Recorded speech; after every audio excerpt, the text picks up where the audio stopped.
شیخ الحدیث ملیں گے، مفتی ملیں گے، مفکر ملیں گے، مگر ان کی زبان پہ یہ نہیں ہوتا کہ ہمارے حضرت ولی اللہ تھے۔ ارے جھوٹوں کو تم دوست نہیں بناتے تو اللہ کہاں سے بنائے گا؟ یہ تو سچوں کا مذہب ہے۔ اس جماعت میں تم ہو، اپنی قسمت پہ ناز کرو، کسی کے بہکائے ہوئے گمراہ فرقوں کے بہکاوے میں مت آؤ۔ تم اس بات پہ فخر کرو کہ اللہ نے تم کو کیسی پیاری جماعت میں پیدا کیا، اور سب سے بڑا اللہ کا احسان یہ ہوا کہ امت رسول میں پیدا کیا، رسول اللہ کی امت میں پیدا کیا، ان کی جماعت میں پیدا کیا جن کی جماعت میں پیدا ہونے کی آرزو پیغمبروں نے کی تھی۔ موسیٰ علیہ السلام نے کہا تھا کہ میرے اللہ بنی اسرائیل کا نبی مت بنا، تیرے محبوب کا امتی بنا دے۔ موسیٰ علیہ السلام دعا کر کے پیدا نہیں ہوئے، ہم بغیر دعا کے پیدا ہو گئے۔ یہ تو بڑا کرم ہے۔ پھر دوسرا بڑا احسان اللہ نے یہ کیا، 72 میں نہیں پیدا کرا۔ بھئی اللہ چاہتا تو کسی وہابی کے گھر پیدا کر دیتا، کسی جماعت اسلامی کے گھر، کسی اہل حدیث کے گھر، کسی تبلیغی جماعت کے گھر، کسی بورے کے گھر، کسی شیعہ کے گھر۔ اللہ نے ہم کو ان کے گھروں میں پیدا نہیں کیا، ان کی جماعت میں پیدا نہیں کیا، اللہ نے ہمیں اس جماعت میں پیدا کیا جس جماعت نے غوث اعظم کو پیدا کیا۔ اللہ نے ہم کو اس جماعت میں پیدا کیا جس جماعت نے غریب نواز کو پیدا کیا۔ اللہ نے ہم کو اس جماعت میں پیدا کیا جہاں نظام الدین ولی کو پیدا کیا، جہاں شاہ نور حموی کو پیدا کیا۔ ہماری جماعت کوئی چوراہے کی جماعت نہیں ہے، اللہ کے ولیوں کی جماعت ہے۔ تو یہ تو بڑے ناز کی بات ہے۔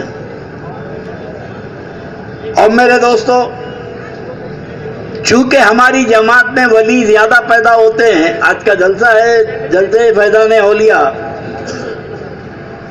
اسی جماعت میں ولی پیدا ہوتے ہیں، تو ولی کا زیادہ تذکرہ بھی اسی جماعت کے پاس ہے۔ ہر وقت ولیوں کا ذکر،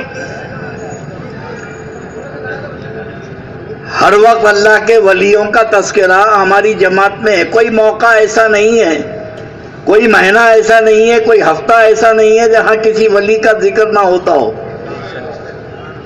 کہیں عرس کے نام پہ ہوتا ہے، کہیں نیاز کے نام پہ ہوتا ہے، کہیں فاتحہ کے نام پہ ہوتا ہے، کہیں جلسے کے نام پہ ہوتا ہے، مگر اس جماعت میں ولیوں کا تذکرہ زیادہ ہوتا ہے۔ اور اس کا فائدہ یہ ہے کہ اللہ کے نبی نے فرمایا کہ ذکر الصالحین تنزیل الرحمہ، جب میرے ولیوں کا ذکر کرو گے تو میری رحمتوں کا نزول ہوگا، میری رحمتیں نازل ہوگی۔ اور اللہ کے رسول فرماتے ہیں کہ ذکر الاولیاء کفارۃ من الذنوب، میرے ولیوں کا ذکر جو کرتا ہے میں اس کے گناہوں کو دھوتے جاتا ہوں۔ اب جس کو گناہ دھلانا ہے وہ ذکر کرے، جس کو گناہ معاف کرانا ہے جو ولیوں کا ذکر کرے۔ بھائی ایک آدمی کو دن میں 2 وقت پانی نہانے کی عادت ہے۔ اب آپ پوچھیں گے کہ بھائی کیوں نہا رہے ہیں 2 وقت پانی؟ بھائی صفائی طبیعت میں ہے، طبیعت میں صفائی ہے، 2 وقت پانی نہاتا ہے۔ اور ایک ایسا سڑا ہوا ہے جو 1 ہفتہ نہیں نہاتا،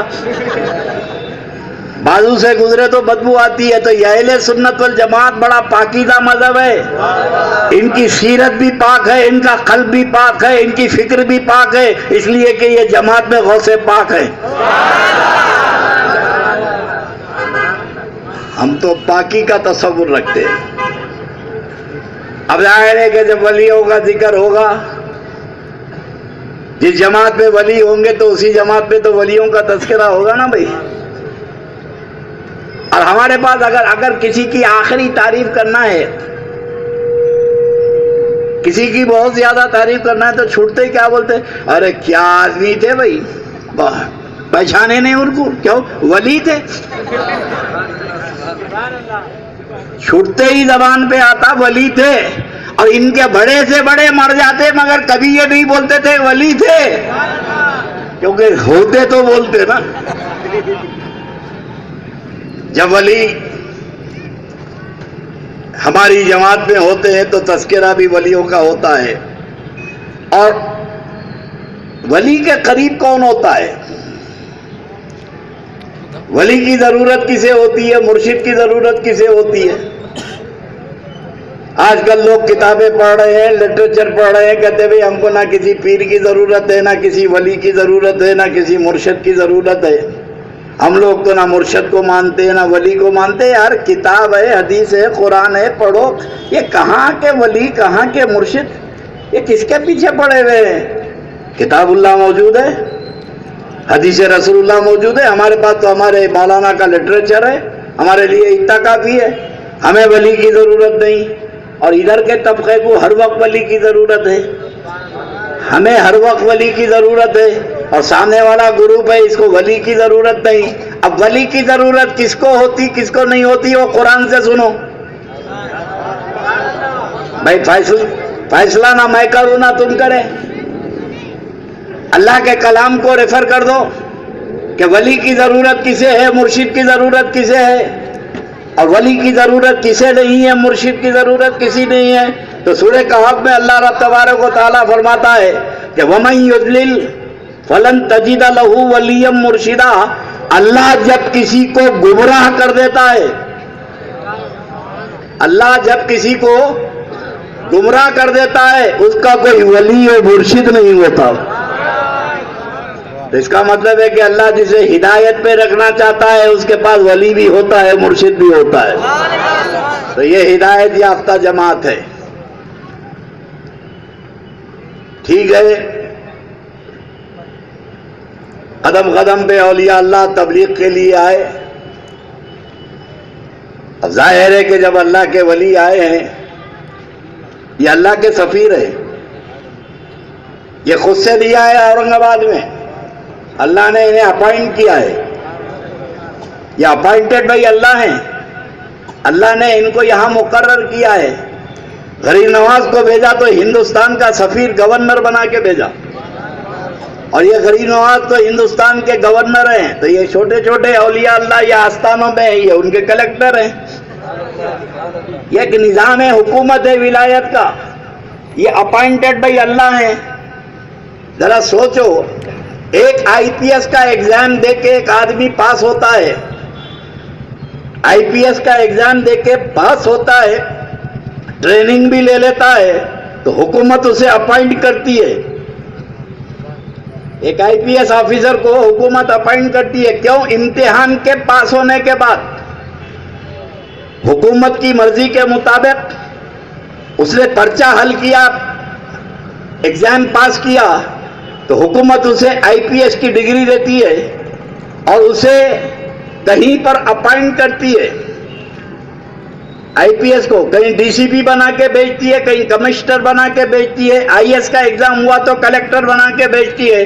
جب حکومت اسے ڈپٹی کمشنر یا کمشنر بنا کے اپائنٹ کرتا ہے اورنگ آباد کا, تو حکومت اسے پاور دیتی ہے یا ایسی بھیجا دیتی ہے؟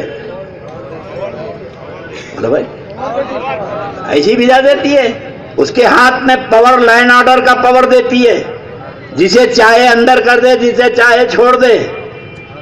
کمشنر کی گاڑی گئی تو بڑے سے بڑے ترم خاں کی ہمت نہیں ہے کہ اس کی گاڑی کو اوورٹیک کر سکے, صاف جا رہے ہیں. کمشنر شہر کا راجا بن جاتا ہے ایک کمشنر. ارے جب حکومت کے امتحان پاس کرنے کے بعد خاکی وردی کو اتنا پاور دے دیا جاتا ہے, ارے جو اللہ کے امتحانات پاس کرا, جو اللہ کا محبوب اللہ کے امتحانات پاس کرا اور اللہ نے اس کو اپائنٹ کیا, تو کچھ بھی نہیں دیا, کچھ نہیں دیا. نہیں, بہت بڑا پاور عطا کیا. یہ روحانی پاور اللہ کے ولیوں کو ملا ہے. میرے دوستو, ولیوں کا کانسیپٹ, ولیوں کا جو تصور ہے, یہ سمجھنا بہت مشکل ہے. اب اورنگ آباد کے چپے چپے پہ روزے ہیں, آستانے ہیں, لوگ عقیدت سے جاتے ہیں, لیکن کچھ لوگوں کو کھجلی ہوتی ہے. وہاں کیا رکھا ہے؟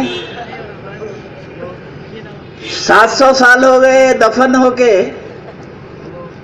700 سال ہو گئے زمین میں گڑ کے. ہے کیا وہاں؟